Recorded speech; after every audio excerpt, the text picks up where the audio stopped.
नमस्कार साथियों, मैं हूं वीरेंद्र कुमार। मैं आपका ईटी यूट्यूब चैनल पर हार्दिक स्वागत करता हूं। आज का जो टॉपिक है हमारा वो है पैरेलल सर्किट में इक्विवेलेंट रेजिस्टेंस कैसे निकालते हैं। जो पार्श्व श्रेणी क्रम होते हैं उसमें हमने जो देखना है कि जो सर्किट का जो अलग अलग रेजिस्टेंस होता है उसको हम एक ऐसे रेजिस्टेंस में फाइंड आउट करना है जिससे कि जो सर्किट है हमारा बिल्कुल ईजी हो जाए। ठीक है, तो आइए स्टार्ट करते हैं।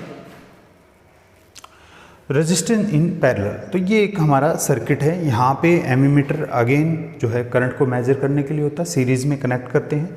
वोल्टेज मीटर जो होता है वो हम जो वोल्टेज को मेजर करने के लिए होता है, पैरेलल सर्किट के पैरेलल में कनेक्टेड होता है। यहाँ पे जो है ये मैंने जो है R1 यहाँ पे रेजिस्टेंस R1 ले लिया, ये रेजिस्टेंस R2 ले लिया और ये रेजिस्टेंस R3 मैंने कंसीडर कर लिया है यहाँ पे। ठीक है, ये बैटरी है। यहाँ से जो करंट की जो डायरेक्शन है इस तरह से होगी। ठीक है, करंट इस तरह से सर्किट में जाएगा। इससे पहले हमने जो है सीरीज सर्किट का रेजिस्टेंस, इक्विवेलेंट रेजिस्टेंस निकालना सीखा था और वहाँ पे ये भी देखा था सीरीज रेजिस्टेंस के अंदर करंट की वैल्यू चेंज नहीं होती है और वहाँ पे करंट को एक पॉइंट से अनदर पॉइंट पे जाने के लिए एक ही जो है वे होता है, एक ही पाथ होता है, एक ही रास्ता होता है। लेकिन यहाँ पे देखिए करंट जो है अलग अलग जो है पाथ फॉलो कर रहा है। ठीक है, इसका मतलब यहाँ पे मोर देन वन जो है पाथ हैं करंट को फ्लो होने के लिए। इसी को हम जो है पैरेलल सर्किट बोलते हैं। यहाँ पे जो इन दो टर्मिनल के बीच में, फॉर एग्जांपल ये टर्मिनल ए है और ये टर्मिनल बी है, इन दोनों टर्मिनलों के बीच में जो वोल्टेज है वो हमारी इक्वल रहेगी, सेम रहेगी। ठीक है, तो यहाँ से जब हमारा सर्किट क्या है, क्लोज है। अब ये ओपन था, अब मैंने जो है डॉट लगा के इसको जो है क्लोज सर्किट कर दिया है। ठीक है, जब हमारा सर्किट क्लोज है तो करंट यहाँ से फ्लो करना शुरू कर देगा। ठीक है, तो हमने यहाँ पे वोल्टेज जो है हमारी सेम रहेगी, तो करंट की वैल्यू जो है क्या रहेगी, यहाँ पे करंट की टोटल सर्किट के लिए करंट की वैल्यू क्या रहेगी, सेम रहेगी। बट यहाँ पे अलग अलग रेजिस्टेंस में यहाँ पे जो है करंट की वैल्यू भी हमारी अलग अलग रहेगी। तो यहाँ पे मैं करंट को भी शो कर देता हूँ। फॉर एग्जांपल यहाँ पे हमारा करंट जो है I1 है, यहाँ I2 है। ठीक है, और यहाँ पे करंट जो है हमारा I3 है। ठीक है, तो ओम्स के लॉ के अकॉर्डिंग यहाँ पे जो करंट है हमारा I करंट है वो क्या हो जाएगा, I1 plus I2 plus I3। ठीक है, जितने भी हमारे अलग अलग करंट हैं उन तीनों का या उन सभी का, जितने भी हैं, 2 हैं, 5 है, 10 हैं, सभी का जो है हम करंट को क्या कर देंगे, सम कर देंगे और हमारी जो है टोटल करंट की वैल्यू आ जाएगी। ठीक है, तो यहाँ पे ये टोटल जो करंट है ये तो क्या है, यहाँ पे जो वोल्टेज लगी हुई है वो, और पूरा R1, R2 और R3 इनका इक्विवेलेंट रेजिस्टेंस जो है पैरेलल सर्किट में वो जो होएगा उसको मैं इक्विवेलेंट रेजिस्टेंस को, ठीक है, किसको, इक्विवेलेंट रेजिस्टेंस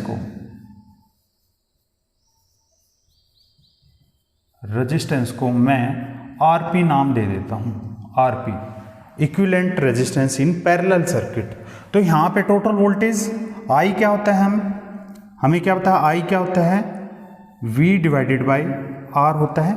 ठीक है, तो इसी जो है इक्वेशन का हम यूज करेंगे इस इक्वेशन को सोल्व करने के लिए। चलो आइए शुरू कर देते हैं। तो यहाँ पे I, तो यहाँ पे V टोटल वोल्टेज ये है, डिवाइडेड बाय क्या हो जाएगा, RP, ये हो गया हमारा। तो ये इक्वेशन नंबर 1 है, तो यहाँ पे इक्वेशन नंबर 2 हो जाएगी।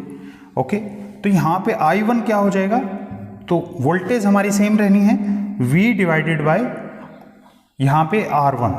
ठीक है, क्या हो जाएगा, R1। सिमिलरली I2 की वैल्यू क्या हो जाएगी, यहाँ से R2 है, ओके, वोल्टेज सेम है तो यहाँ पे डिवाइडेड बाय R2 हो जाएगा। और I3 की वैल्यू सिमिलरली क्या हो जाएगी, टोटल वोल्टेज डिवाइडेड बाय यहाँ पे रेजिस्टेंस इन दिस ब्रांच। ठीक है, ओके, तो यहाँ पे ये हमारी इक्वेशन आ गई हैं, इनको हम जो है इस इक्वेशन के अंदर पुट कर देंगे। तो यहाँ से I की जगह करेंगे तो ये आ जाएगा हमारा V divided by R P, ठीक है। अगेन I1 की जगह V डिवाइडेड बाय R1। जो वैल्यू आपने निकाली है वो सारी एज इट इज हमने जो है यहाँ पे पुट कर दी है। प्लस का साइन है, V divided by R2 plus V divided by R3, ठीक है। अब यहाँ से V जो है हर इक्वेशन में जो है कॉमन था, तो यहाँ पे मैं जो है कॉमन ले लेता हूँ। तो यहाँ से V divided by R P, ये क्या हो जाएगा, V यहाँ से कॉमन आ गया है हमारा, तो ये हो जाएगा 1 bye R1 plus 1 bye R2 plus के 1 बाय R3। तो यहाँ से ये कैंसिल हो जाएगा, ठीक है। तो यहाँ पे हमारा 1 by are P from this equation क्या आ जाएगा, 1 by R P equal to आ जाएगा हमारा 1 bye R1 plus 1 bye R2 plus के 1 बाय R3, ठीक है। तो यहाँ पे RP क्या था, इक्विवेलेंट रेजिस्टेंस था इस पूरे के पूरे सर्किट का। तो यहाँ पे हमने इक्विवेलेंट रेजिस्टेंस क्या निकाल लिया है, जितने भी यहाँ पे पैरेलल में जितने भी सर्किट लगे हुए हैं उनका हमने रेसिप्रोकल ले लेना है। क्या ले लेना है, रेसिप्रोकल। इस तरह से हमने जो है equivalent resistance of the circuit निकाल लिया है। इसका मतलब ये तीनों जो कॉम्बिनेशन है इनको केवल और केवल एक ही रेजिस्टेंस से हम क्या है यहाँ पे नोट कर सकते हैं, ठीक है। और सर्किट हमारा बिल्कुल ईजी हो जाएगा, ठीक है। तो यहाँ पे हमने पैरेलल सर्किट के अंदर सीरीज जो रेजिस्टेंस है सर्किट का इक्विवेलेंट रेजिस्टेंस निकालना सीख लिया। इसको आगे भी हम सोल्व कर सकते हैं। आई थिंक अब तक यहाँ पे क्लियर हो चुका होगा, नहीं है तो आप इसका स्क्रीनशॉट लेके एक बार समझ सकते हैं। मैं इसको अभी रब करने वाला, चलो मैं यहाँ पे जो है इसको रब कर देता हूँ, ठीक है। ये आ गया। तो यहाँ से हमारा क्या आ जाएगा, इसको मैं यहाँ पे क्या करना चाहूँगा, इनका जो है एलसीएम ले लेंगे, ठीक है। तो ये हो जाएगा 1 by R P equal to क्या हो जाएगा हमारा LCM R1 R2 and R3। तो यहाँ से एलसीएम को R1 से डिवाइड करेंगे तो यहाँ पे R2 और R3 हो जाएगा। तो ये आ जाएगा हमारा R2 R3 प्लस यहाँ से पूरे एलसीएम को R2 से डिवाइड करेंगे तो यहाँ से R2 कैंसिल हो जाएगा, रह क्या जाएगा R1 R3 प्लस अब R3 से डिवाइड करेंगे तो ये कैंसिल हो जाएगा, तो यहाँ पे बच जाएगा हमारा R1 R2, ठीक है।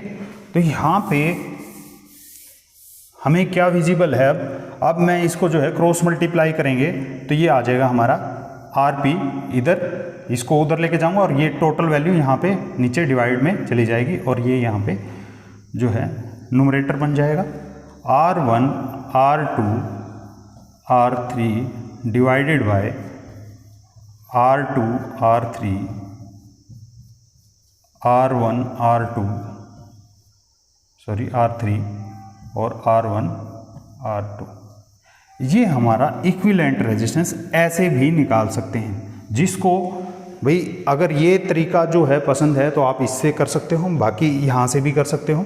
ये जो है फार्मूला जब पैरेलल सर्किट में दो ही रेजिस्टेंस लगे हों उसके लिए बिल्कुल इजी रहेगा। तो यहाँ से एक हट जाएगा, इसका मतलब यहाँ पे क्या आ जाएगा R1 R2 और यहाँ पे क्या हो जाएगा R1 plus R2, R1 plus R2 हो जाएगा। तो जहाँ पे दो सर्किट होंगे वहाँ पे इक्विवेलेंट क्या हो जाएगा, equivalent resistance R1 R2 divided by R1 plus R2, ठीक है। ये जब केवल और केवल दो ही रेजिस्टेंस सर्किट में लगे हुए हैं, पैरेलल में लगे हुए हैं, तब ये आपने फार्मूला यूज करना है, ठीक है। तो यहाँ से अब हमने सीरीज और पैरेलल का दोनों का कॉम्बिनेशन देखना है भी किसमें ज़्यादा बेनिफिट है। यहाँ पे देखिए 1 बाई आर पी, इसका मतलब रेसिप्रोकल ले रहे हैं तो वैल्यू कम हो रही है, इसका मतलब रेजिस्टेंस की वैल्यू पैरेलल सर्किट के अंदर कम हो रही है, जबकि सीरीज सर्किट में रेजिस्टेंस की वैल्यू ज़्यादा हो रही थी। इस वजह से हम मोस्टली जो है पैरेलल सर्किट यूज करते हैं। घरों में भी आपके पैरेलल सर्किट होता है, ठीक है, घरों में कैसा पैरेलल सर्किट यूज होता है। अब सीरीज सर्किट हम क्यों यूज नहीं करते, देखिए सीरीज सर्किट में क्या देखा था हमने, करंट जो है सेम रहता है थ्रू आउट द सर्किट। तो हमने देखा कि जो हमारे घरों में जो इलेक्ट्रिकल गैजेट्स होते हैं उनकी करंट की रेटिंग अलग अलग होती है, अलग अलग करंट की वैल्यू पे वो वर्क करते हैं। अगर सेम करंट रहा तो हमारा जो है वो वर्क प्रॉपर तरह से नहीं कर पाएंगे। पहला रीज़न तो ये हो गया है यहाँ पे, ठीक है। तो यहाँ पे फर्स्ट रीज़न क्या है, रेटिंग, करंट रेटिंग डिफरेंट होती है हर एलिमेंट की।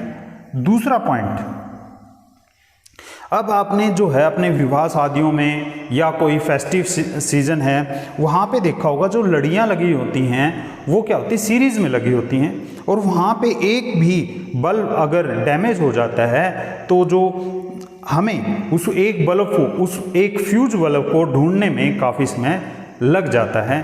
अगर एक भी बल्ब खराब हो गया तो हमारा पूरा का पूरा सर्किट खराब हो जाएगा, करंट आगे फ्लो नहीं होगा, ठीक है। तो दूसरा एडवांटेज क्या है, रिपेयर का advantage.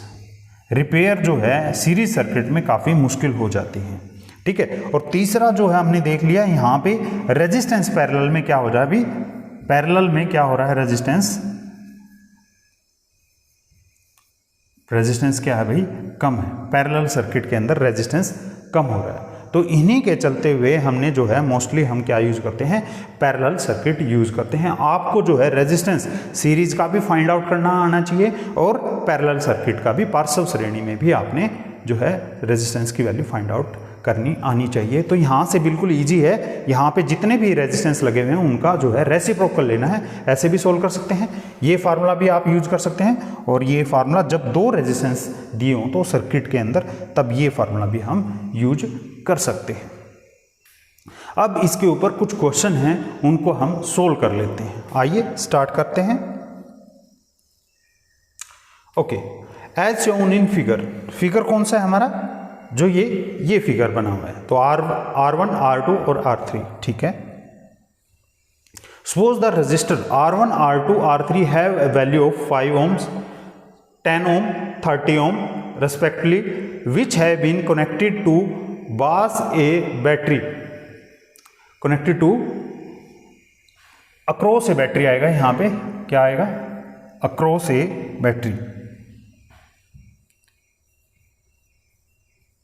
across a battery of 12 volt, calculate the current through the each resistor, second total current in the circuit and the total circuit resistance।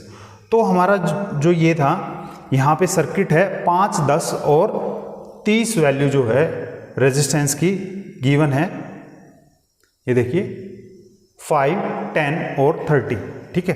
तो यहाँ पे हम लिख लेते हैं R1 की वैल्यू जो है हमारी 5 है, R2 की वैल्यू जो है हमारी 10 है, एंड R3 की जो वैल्यू है वो हमारी 30 है, ठीक है। तो यहाँ से सबसे पहले क्वेश्चन जो पूछा है, तो वोल्टेज भी गिवन है हमारी, वोल्टेज जो है 12 वोल्ट है, okay. Current through each resistor, हमने ईच रजिस्टर से करंट की वैल्यू फाइंड आउट करनी है। तो यहाँ से I1 की वैल्यू क्या हो जाएगी भाई, क्या देखा था हमने, V डिवाइडेड बाय R1, तो R1 कितना है 5 है, तो ये आ जाएगा हमारा 2 यहाँ पे 4, ठीक है। I2 की वैल्यू कितनी आ जाएगी, V डिवाइडेड बाय R2 10 है, तो सिंपल है 1.2 एम्पियर है, करंट को हम एम्पियर के अंदर मेजर करते हैं। I3 की वैल्यू क्या आ जाएगी, I3 V divided by R, ठीक है। तो यहां से मैं इसको सोल्व करूंगा तो 0 क्या आ जाएगा 4 एम्पियर, ठीक है। तो यहां पे हमने जो है करंट की ईच रजिस्टर से करंट की वैल्यू अलग अलग हमने फाइंड आउट कर ली है, जैसा कि सर्किट में आपको विजिबल है। तो I1, I2 और I3 इन तीनों करंट की वैल्यू हमने फाइंड आउट कर ली है। अब क्या है, दूसरा क्वेश्चन है total current in the circuit. Total current क्या है, I तो क्या था I1 plus I2 plus I3, तो तीनों को ऐड कर देंगे, यहां से ये हो जाएगा 3.6 और ये 4 4 एम्पियर टोटल करंट जो आ जाएगा हमारा 4 एम्पियर है सर्किट के अंदर। ठीक है, तो यहाँ से टोटल करंट आ गया हमारा 4 एम्पियर।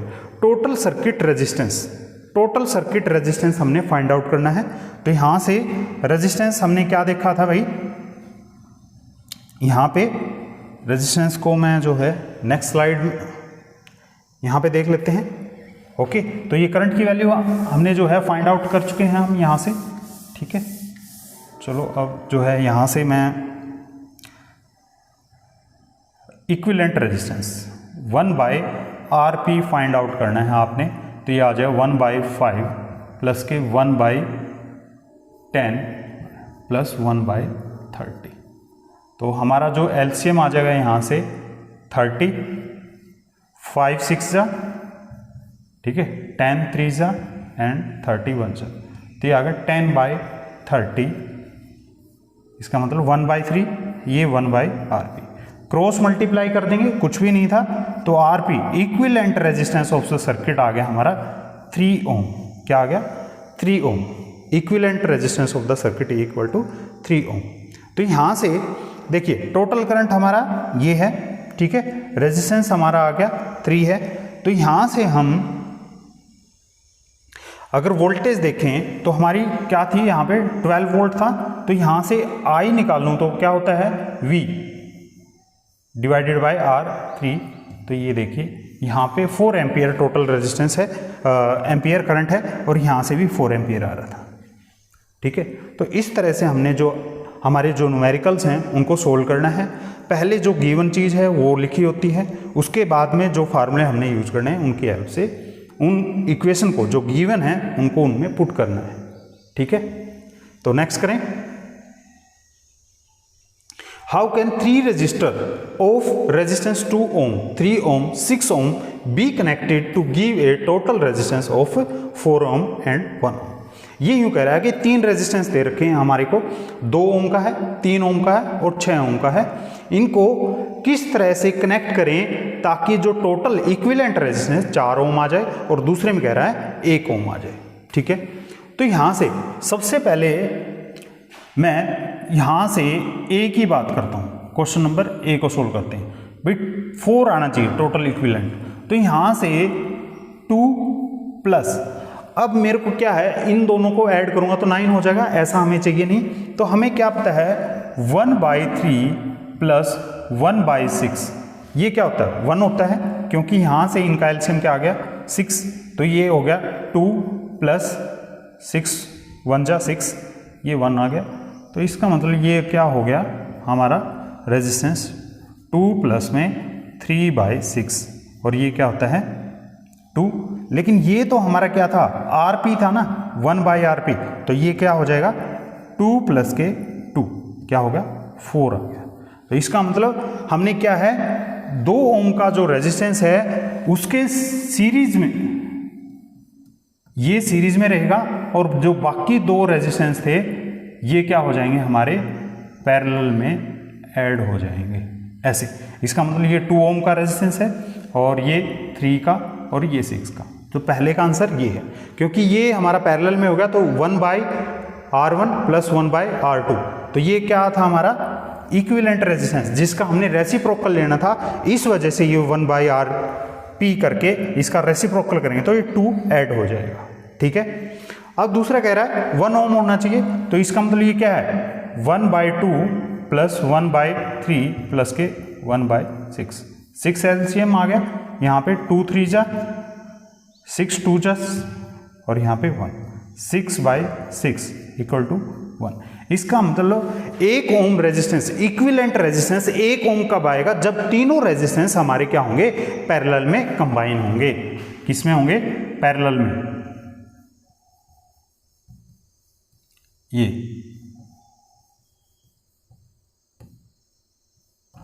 इस तरह से अगर हमारे तीनों रेजिस्टेंस कंबाइन होंगे 2, 3 और 6 के, तो टोटल इक्विवेलेंट रेजिस्टेंस जो सर्किट का होगा हमारा 1 ओम होगा। तो इस तरह से आपने इसको ध्यान में रखना है। तो इंटरेस्टिंग है, मे बी एग्जाम के अंदर पूछा जा सकता है। ठीक है, नेक्स्ट क्वेश्चन देख लेते हैं। चलो, यहाँ से जो है हमने जो इन क्वेश्चन को जो है पैरेलल सर्किट के ऊपर जितने भी क्वेश्चन थे उनको सोल्व कर लिया है। आई थिंक आपके सभी जो हैं समझ में आ चुके हैं। तो next time another new topic के साथ आपके सामने फिर आएंगे। तब तक के लिए धन्यवाद। Thank you.